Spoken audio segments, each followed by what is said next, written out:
আজকে আপনাদের দেখাবো প্রাকৃতিক দৃশ্য অর্থাৎ গ্রামের পরিবেশ।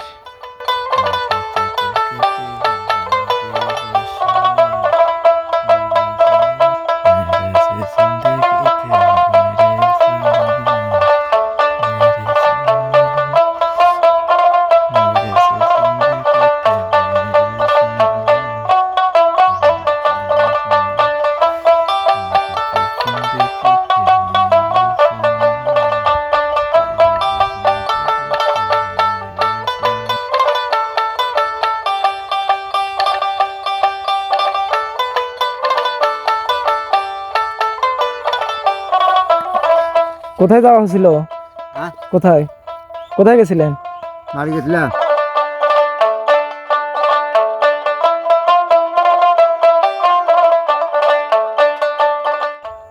আপনার মনটাকে যদি ভালো করতে চান অবশ্যই এরকম পরিবেশে আসবেন, বিশেষ করে বিকেলবেলা। আর আমাদের এখানে মানে সব ধরনের ভুট্টা দেখতে পাচ্ছেন, মানে ছোট বড়, আবার এই যে ভুট্টাও ধরছে, মানে সব ধরনের ভুট্টাই আছে আমাদের এই জমিতে। তো এগুলো হলো ছোট, আর এগুলা তার থেকে বড়। আর তার থেকে বড় বলতে মানে ভুট্টা ধরছে সেটা হলো এগুলো।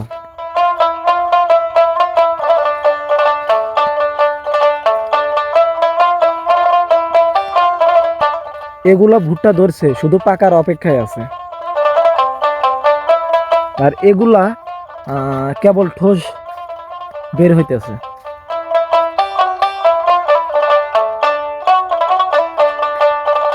এগুলো এখনো ভুট্টা ধরতে প্রায় 20 দিন, অর্থাৎ এরকম হইতে প্রায় এখনো 20 দিন লাগবে।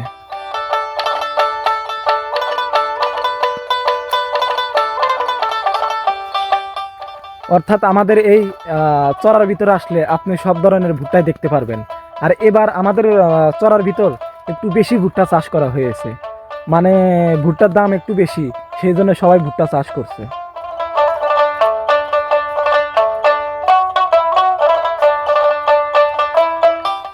এগুলা পাকতে পাকতে প্রায় এখনো 1 মাসের মতো সময় লাগতে পারে বা সময় লাগবে।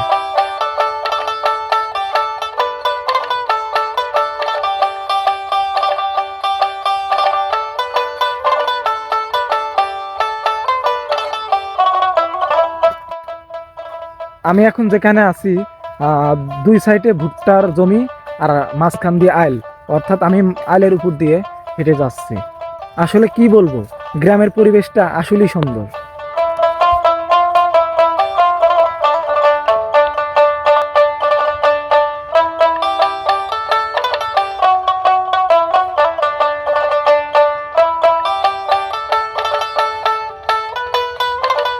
আর আমাদের এখানকার মাটিও ভালো, ভুট্টা একটু বেশি চাষ হয়, কারণ ধানের থেকে একটু ভুট্টা চাষ বেশি হয়।